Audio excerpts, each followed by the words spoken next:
Carrot juice നല്ലതാണ്, അതൊക്കെ കഴിക്കാം. നെല്ലിക്ക ജ്യൂസ് വളരെ നല്ലതാണ്, നെല്ലിക്ക ജ്യൂസ് കഴിക്കാം. അപ്പോൾ അതൊക്കെ നിങ്ങളുടെ ഭക്ഷണത്തിൽ ഉൾപ്പെടുത്തുക. ഇത്തരം സ്പൈസി ആയിട്ടുള്ള നിങ്ങൾ റോസ് ചെയ്യുന്ന, സ്വെറ്റ് കൂട്ടുന്ന, ചൂട് കൂട്ടുന്ന സംഗതികൾ ഒഴിവാക്കുക.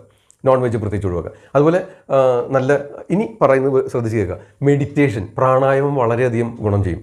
അതായത് നിങ്ങളുടെ മനസ്സ് കൊണ്ട് നമുക്ക് എന്തും നേടാം. മനസ്സിലായോ? നമുക്ക് അസുഖങ്ങൾ മാറ്റാം മെഡിറ്റേഷൻ കൊണ്ട്. നിങ്ങൾ അത്രയും ഫോക്കസ്ഡ് ആയിട്ട്, കോൺസെൻട്രേറ്റഡ് ആയിട്ട് ഡെയിലി മോർണിംഗോ അല്ലെങ്കിൽ ഈവനിങ്ങോ, ഇനി വേണമെങ്കിൽ 2 നേരം ഒരു 15 to 20 മിനിറ്റ്സ് വേണമെങ്കിൽ വജ്രാസനം ശീലിക്കാം. നമ്മളെ കാമിങ് ആയിട്ടുള്ള നല്ല സൈലൻ്റ് ആയിട്ടുള്ള സ്ഥലത്ത് വജ്രാസനത്തിലിരിക്കാം. അത് നല്ല കാമിങ് ആണ്.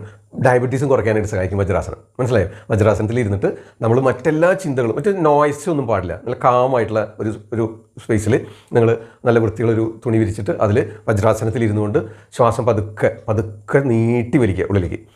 ഒരു മിനിറ്റ് ഹോൾഡ് ചെയ്തിട്ട്, നിങ്ങൾക്ക് ഹോൾഡ് ചെയ്യാവുന്ന അത്ര സ്ട്രെയിൻ ചെയ്യരുത്. എന്നിട്ട് പതുക്കെ സ്ലോലി എക്സൈൽ ചെയ്യുക. അപ്പോൾ അത് ഇൻഹെയിൽ ചെയ്തതിൻ്റെ ഇരട്ടി സ്പീഡിൽ